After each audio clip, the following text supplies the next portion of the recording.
السلام علیکم ورحمۃ اللہ وبرکاتہ۔ الحمدللہ رب العالمین والصلاة والسلام علی رسولہ الکریم وعلی آلہ وصحبہ اجمعین ومن تبعہ بإحسان الی یوم الدین، اما بعد۔ محترم بھائیوں اور بہنوں، آج کی نشست میں ہم معاملات کے حوالے سے کچھ گفتگو کرنا چاہیں گے۔ انسان جس محلے میں، جس سماج میں، جس جگہ بھی رہے، اس کا واسطہ دوسرے لوگوں کے ساتھ پڑتے رہتا ہے، چاہے وہ بزنس کے لیے ہو، چاہے کاروبار، چاہے ملازمت، چاہے پڑوس، چاہے پڑھنے لکھنے کے مسئلے میں ہو، مختلف لوگوں کے ساتھ اس کا واسطہ پیش آتا ہے۔ اسی حساب سے اس کو لوگوں کے ساتھ معاملات طے کرنے پڑتے ہیں، چاہے لین دین کا مسئلہ ہو، کوئی کانٹریکٹ ہو، کوئی بھی کسی طرح کی چیز ہو۔ یہ ہر جگہ، ہر سماج میں ہر ایک کی ضرورت ہے۔ اس کے لیے اسلام نے ہماری بہت ساری رہنمائی کی ہے، کیونکہ اسلام دین کامل ہے۔ اسلام اللہ تعالیٰ کی طرف سے نازل کردہ دین ہے۔ رسول رحمت صلی اللہ علیہ وسلم نے اس سلسلے میں ایسی ہدایات فرمائی جس پر اگر عمل کیا جائے تو ہمارے آپس کے جو لین دین، کانٹریکٹ اور جو مسائل ہیں، ان میں کبھی الجھن، پیچیدگی اور پریشانی نہیں پیش آ سکتی۔ کاش کہ ہم اپنے رسول رحمت کی تعلیمات پر غور کرتے اور اس پر عمل کرنے کی کوشش کرتے۔ لیکن ہمارا عجیب سا مسئلہ ہے کہ ہم مسجد کے اندر صرف نبی کی سنت پر عمل کرنا چاہتے ہیں، اور اگر کسی کے ساتھ کوئی بھی معاملہ کیا جائے، ہم اپنی مرضی سے وہ کرنا چاہتے ہیں، تو اس معاشرے میں، اس سماج میں پھر خیر کیسے پیدا ہوگا؟ خیر تو اسی وقت ہوگا جب ہم سنت اور سیرت کی روشنی میں اپنے مسائل، اپنا لین دین، لوگوں کے ساتھ اپنے تعلقات، معاملات، یہ ساری چیزیں سنت کی روشنی میں طے کریں۔ اس کا ثواب بھی ملے گا آخرت میں، اور دنیا میں بھی اس کا بہترین فائدہ ہوگا۔ معاملات یہ اتنا نازک سبجیکٹ ہے کہ اس پر اگر ہم قرآن و سنت کی تعلیمات پر عمل نہ کریں تو اس کا کیا نتیجہ ہوگا؟ اس کا نتیجہ آپ جا کر کورٹ کچہریوں میں دیکھ سکتے ہیں، وکیلوں سے پوچھ سکتے ہیں۔ بیشتر مسائل، بیشتر کیسز کورٹ کچہریوں میں کس بات کے لیے ہو رہے ہیں؟ وہاں پر یہی تو معاملات، لین دین میں ہیرا پھیری، یا بزنس کے اندر دھوکہ بازی، یا کاروبار کے اندر اونچ نیچ، یہی تو لڑائیوں اور جھگڑوں کا بنیادی سبب آپ کو سمجھ میں آئے گا وہاں جا کر۔ قرآن کریم نے ہماری کیا ہدایت کی ہے اس بارے میں؟ قرآن کریم میں سورہ مائدہ کی پہلی آیت کو آپ دیکھیں کہ جس کے اندر کہا گیا، یا ایھا الذین آمنوا اوفوا بالعقود، کہ اے ایمان والو، عقود یعنی جو کانٹریکٹ ہیں، جو لوگوں کے ساتھ معاہدے کیے ہوئے ہو، اس کو پورا کرو۔ اعراض کرنا یہ اس طرح درست نہیں ہے۔ جیسے بعض لوگ ہوتا ہے، دو دوست مل کر کاروبار شروع کرتے ہیں، اور اس کے بعد میں جب نفع آنے لگتا ہے تو ایک کی نیت خراب ہو جاتی ہے۔ اب وہ یہ کہتا ہے کہ فلاں تو محنت نہیں کرتا، فلاں دکان میں زیادہ وقت نہیں لگاتا، میں پورا نفع اس کو کیوں دوں؟ اب وہ اس میں کٹوتی کرنا چاہتا ہے، جو اگریڈ ہے اس میں وہ کاٹنا چاہتا ہے۔ اب اس کا ریئیکشن دوسری طرف سے ہوگا، وہ اپنا فائدہ محفوظ کرنے کے لیے اس کو نقصان پہنچانے کی کوشش کرے گا۔ نتیجے میں کل کے جو دو جگری دوست تھے، آج کے وہ خونی دشمن بن جاتے ہیں، اور وہ بات اتنی آگے چلی جاتی ہے، کبھی خون خرابے تک نوبت پہنچ جاتی ہے، اور کبھی کورٹ کچہری تک پہنچتے ہیں۔ کتنے ایسے پارٹنر ہیں، کاروبار شروع کیے ہنسی مذاق، دل لگی اور اسی طرح سے اعتماد، ایک دوسرے کے ساتھ پیار و محبت کی فضا میں، اور اس کے بعد ختم کہاں ہوا؟ کورٹ میں۔ اگر ہم شرعی حدود کو ہر جگہ سامنے رکھیں تو پھر ان نقصانات سے سارا سماج محفوظ رہ سکتا ہے۔ نبی کریم صلی اللہ علیہ وسلم نے ایک ارشاد فرمایا، صحیح بخاری اور مسلم کی حدیث ہے، اس کو سامنے رکھیے۔ یہ صرف کانٹریکٹ کے بارے میں نہیں، لین دین کے مسئلے میں نہیں، معاملات کے تمام چیزوں کے اندر یہ بنیاد ہے۔ لا یؤمن احدکم حتی یحب لاخیہ ما یحب لنفسہ، اس وقت تک کوئی شخص صحیح مسلمان نہیں ہو سکتا جب تک کہ وہ اپنے بھائی کے لیے بھی وہی چیز پسند نہ کرے جو اپنے لیے پسند کرتا ہے۔ کتنی بلاغت ہے اس کے اندر۔ میں نہیں چاہتا کہ میرے ساتھ کوئی گھاٹے کا معاملہ ہو، تو دوسروں کے گھاٹے کا سبب نہ بنیے۔ یعنی جو چیز آپ نہیں چاہتے کہ آپ کے اوپر پڑے، تو آپ دوسروں پہ کیسے ڈالتے ہیں اس کو؟ یہ اصول بتایا گیا، یہ قاعدہ اور پرنسپل بتایا گیا کہ اپنے لیے جو چیز پسند کرتے ہو دوسروں کے لیے بھی وہی پسند کریں۔ اگر اس بنیاد کو ہم سمجھ لیں، ہماری کتنی لڑائیاں، جھگڑے، اختلافات خود بخود دور ہوتے چلے جائیں گے، خود بخود اس کی ایک اچھی شکل سامنے آئے گی۔ اور وہ معاملات کے بارے میں بھی شریعت ہماری رہنمائی کیا کر رہی ہے؟ بخاری اور مسلم ہی کی حدیث ہے جس میں ایک اور ضابطہ بتایا گیا، یسروا ولا تعسروا، کہ تم لوگوں کے ساتھ آسانی کا معاملہ کرو، خواہ تکلیف مت پہنچاؤ، وسکینوا ولا تنفروا، لوگوں کو راحت پہنچانے کی کوشش کرو، لوگوں میں نفرت نہ پیدا کرو، بغض اور عداوت کے جو اسباب ہیں ان اسباب کو بھی تم دور کرنے کی کوشش کرو۔ تو لوگوں کے ساتھ خیر خواہی کا معاملہ کیا جائے، لوگوں کے ساتھ بہتری کا معاملہ کیا جائے۔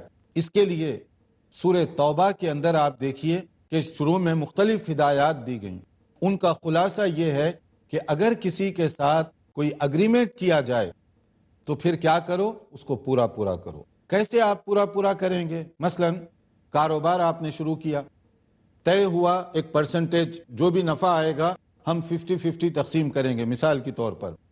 اب وہ 50-50 ہی ہونا چاہیے، اس میں ڈنڈی مت ماریں، کمی بیشی مت کریں۔ اگر اس میں کسی وجہ سے آپ بدلنا چاہتے ہیں تو پھر دونوں کی رضامندی ضروری ہے، دونوں بیٹھ کر پھر طے کریں خوشی کے ساتھ تو پھر ٹھیک ہے۔ لیکن اگر اس طرح نہ ہو تو دونوں اس بات کے پابند ہوں گے کہ جو آپ نے طے کیا اسی کے مطابق عمل کیا جائے۔ اسی طرح سے آپ کسی گھر میں کوئی کرایہ دار رکھتے ہیں اور اس کے ساتھ کرایہ اور اس کی کچھ شرائط طے کر لیتے ہیں تو آپ اسی پر قائم رہیے پھر۔ اور کرایہ دار کے لیے بھی ضروری ہے کہ جو کچھ اس نے معاہدہ کیا ہے، جو اگریمنٹ کیا ہے، اسی پر وہ رہے قائم۔ یہ نہیں ہے کہ مالک مکان کو تنگ کرنا شروع کر دے، پیمنٹ کے اندر ڈیلے کر رہے ہیں خواہ مخواہ کے۔ اور کبھی ایسے بھی ہوتا ہے کہ 2 سال کرایہ دار کے طور پر رہے، اس کے بعد کہتے ہیں کہ اب میں نہیں دوں گا پیسہ، اب آپ جائیے کورٹ میں اور اپنا گھر خالی کروا لیجئے۔ یعنی مالک مکان کو کورٹ کچہری کے چکر کاٹنے پڑتے ہیں۔ اگر آدمی کے دل میں ایمان ہو کبھی وہ اس طرح کی حرکت نہیں کرے گا۔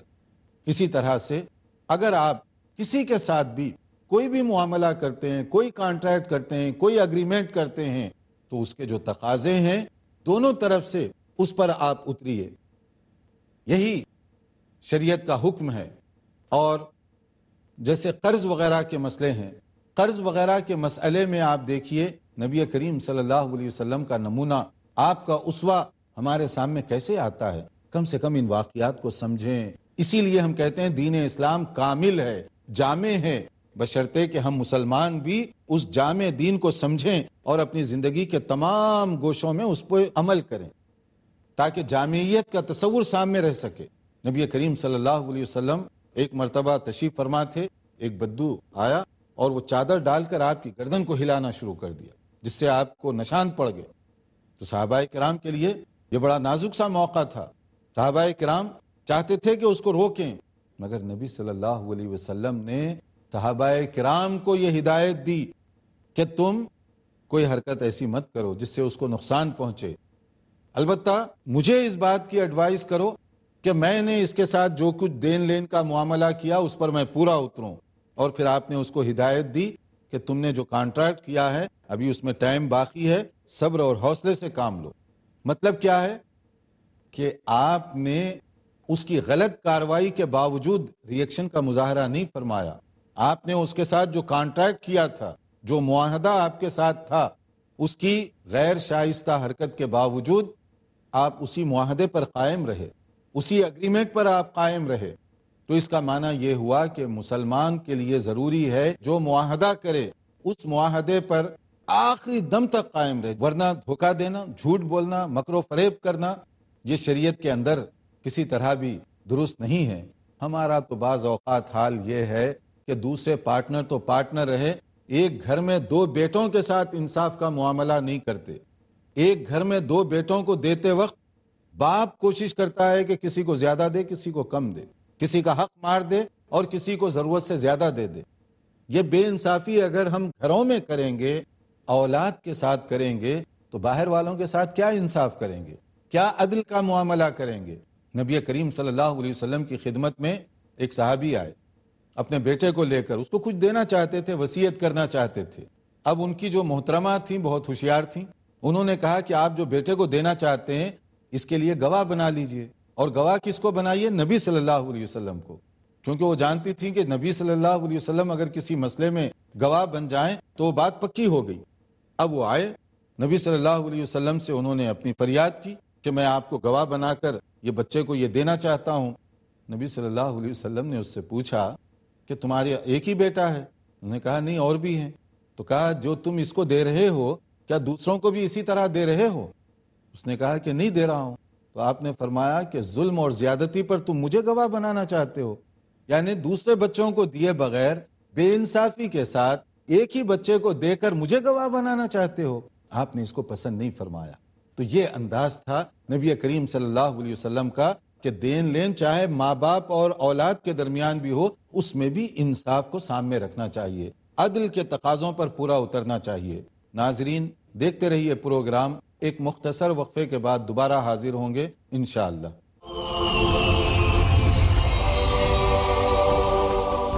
ناظرین وقفے کے بعد دوبارہ آپ کی خدمت میں حاضر ہیں کہ اگر کسی کے ساتھ کوئی اگریمنٹ ہو، کوئی کانٹریکٹ ہو، کوئی معاملات ہوں، تو اس کے اندر آدمی کو پورا اترنا چاہیے، امانت داری کے ساتھ، دیانت داری کے ساتھ، کسی کو دھوکہ نہ پہنچائیے، غلط بیانی نہ کیجیے، بے انصافی کا مظاہرہ نہ کیجیے، چاہے وہ پارٹنر آپ کا کمزور ہو یا طاقتور ہو۔ سورہ انعام کی جو ہدایات ہیں 152 آیت، اس کے اندر اللہ تعالیٰ نے جو خاص ہدایت دی ہے اس موضوع سے متعلق، مثلا وَلَا تَقْرَبُوا مَالَ الْيَتِيمِ إِلَّا بِالَّتِي هِيَ أَحْسَنُ، حتیٰ کہ اگر کوئی یتیم ہے، اس کے ماں باپ نہیں ہیں یا دونوں میں سے ایک کا انتقال ہو گیا ہے، لیکن یاد رکھیے ایک رب ہے جو تم سب کا پیدا کرنے والا ہے، وہ طاقتور ہے، وہ دیکھ رہا ہے، کہیں ایسا نہ ہو کمزور اور یتیم سمجھ کر اس کی ساری دولت ہڑپ کر جاؤ، اس کے ساتھ ظلم و ستم کرو گے، قیامت کے دن پچھتانا ہوگا۔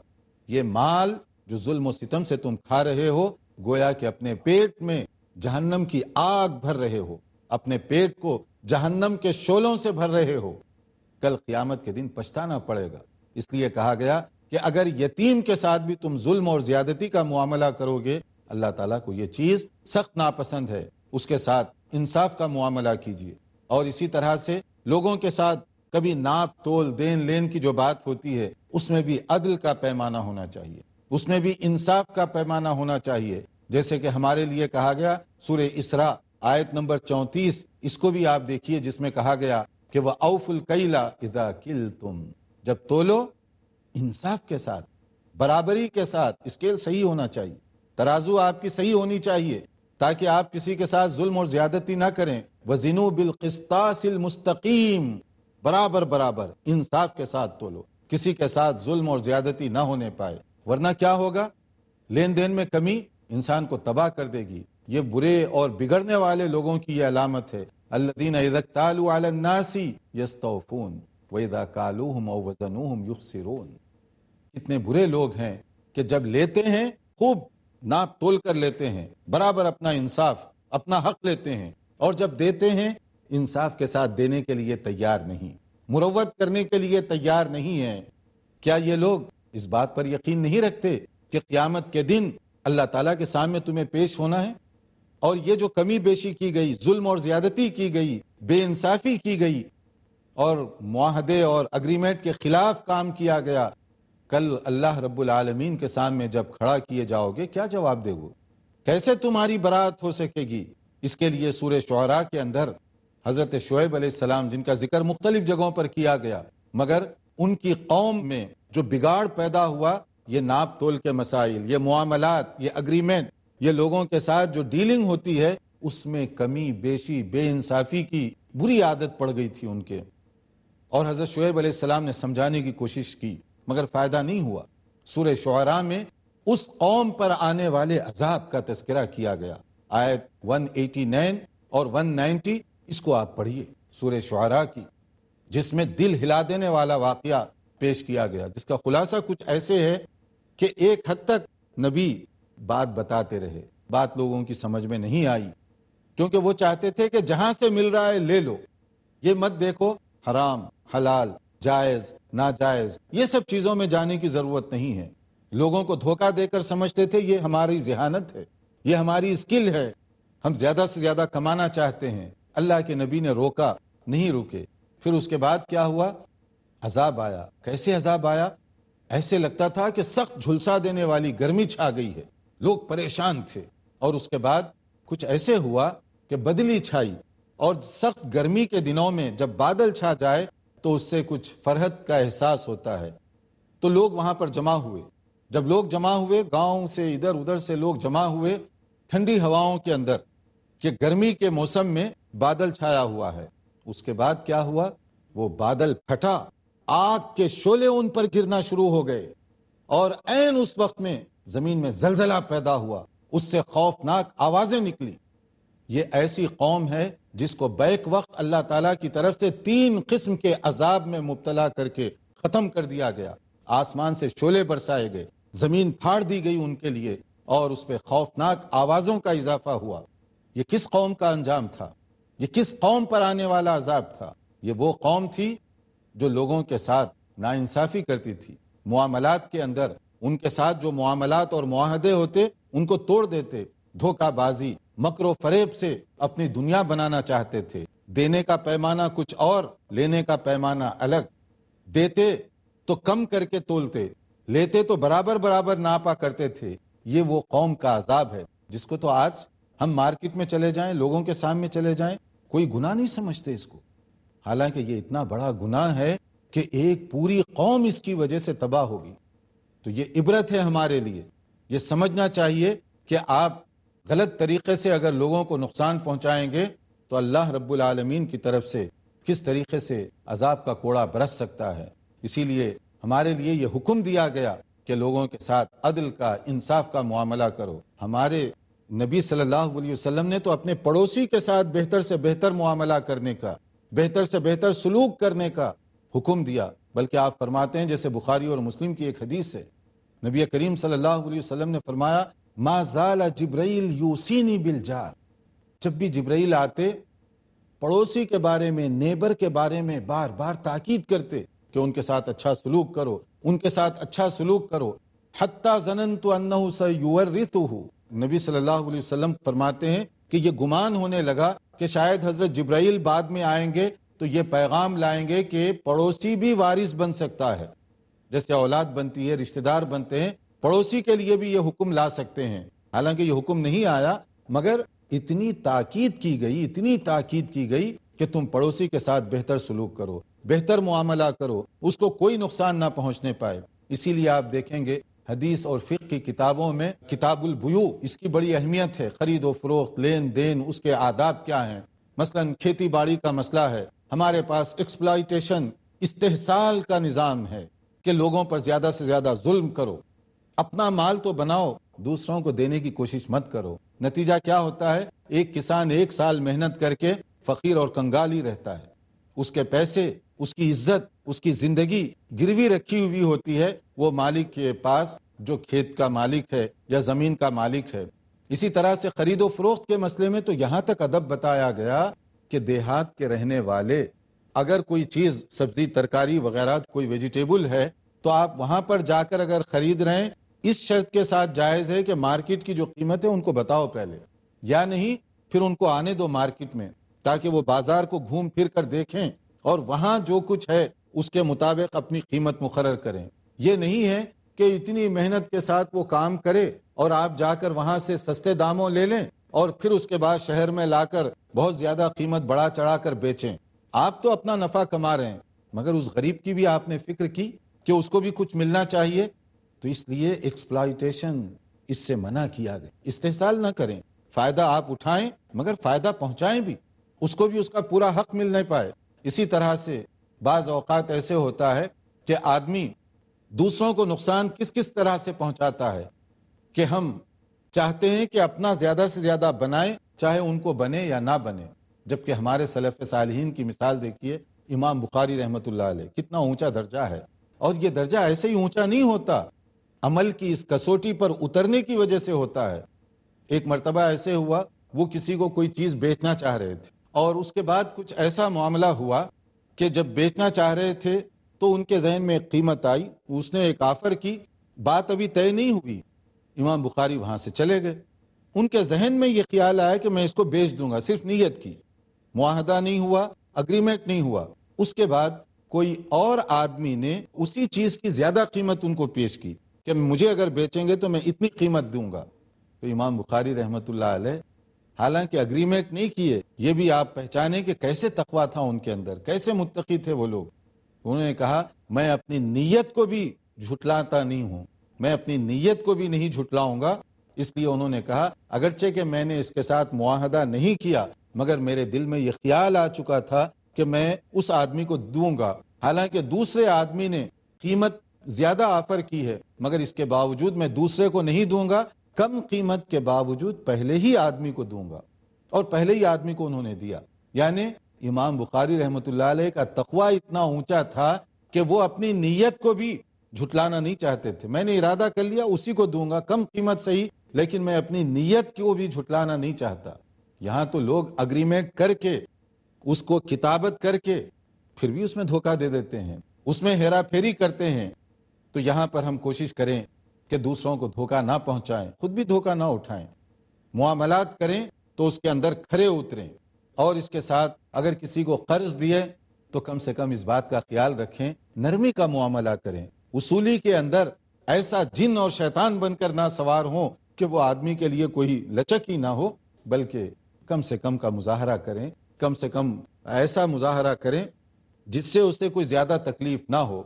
اسی طرح سے آپ دیکھیے سود کی آگ گھر گھر کو اپنی لپیٹ میں لے رہی ہے۔ آپ دیکھیں اس میں بھی کیا ہے فکر، یہی کہ اپنا فائدہ زیادہ اٹھاؤ، دوسروں کو زیادہ سے زیادہ نقصان پہنچاؤ۔ تو معاملات کے اندر اسلام پسند نہیں کرتا کہ ہم دوسروں کو نقصان پہنچائیں، دوسروں کے نقصان کا سبب بنیں۔ جو چیز آپ اپنے لیے چاہتے ہیں وہی دوسروں کے لیے بھی پسند کریں۔ جو خیر کا معاملہ آپ چاہتے ہیں کہ اپنے گھر والوں کے ساتھ کیا جائے، وہی خیر کا معاملہ آپ دوسروں کے گھر والوں کے ساتھ بھی کیجیے۔ اسلام یہ پسند نہیں کرتا کہ مومن دوسروں کو نقصان پہنچانے کا ذریعہ بنے۔ اگر ہم قرآن و سنت کی ان تعلیمات کو اپنے سامنے رکھیں تو یہ جو جھگڑے ہیں، فسادات ہیں، اور ایک دوسرے کا خون خرابہ اور ایک دوسرے کے ساتھ دشمنیاں ہیں، اس پر کس حد تک قابو پایا جا سکتا ہے۔ اس لیے ہم گزارش کریں گے کہ قرآن کریم کی جو آیات اس مسئلے سے متعلق ہیں، رسول اکرم صلی اللہ علیہ وسلم کی جو سنت اور اسوہ اس مسئلے سے متعلق ہے، اس کو بھی اپنے سامنے رکھیں، اس پر بھی عمل کرنے کی کوشش کریں۔ اللہ تعالیٰ مجھے اور آپ کو عمل کرنے کی توفیق عطا فرمائے۔ وآخر دعوانا ان الحمد للہ رب العالمین۔